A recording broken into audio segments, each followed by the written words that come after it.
उत्कल यादव महासभा कटक जिला पक्षर श्रीकृष्ण जन्माष्टमी एवं नंद उत्सव अनुष्ठित हो जाइछि पोता पोखरी स्थित राधा मोहन राधा माधव जीव मंदिर प्रांगण में।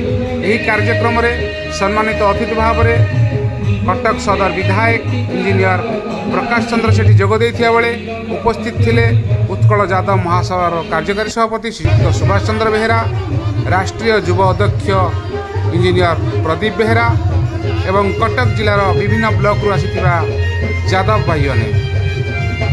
श्रीकृष्ण गोविंद हरे मुरारे हे नाथ नारायण वासुदेव जीवे पिबस्व मृतमे तदेव गोविंद दामोदर माधवेति विक्रेतु कामा गोपकन्या मुरारी पदार्पित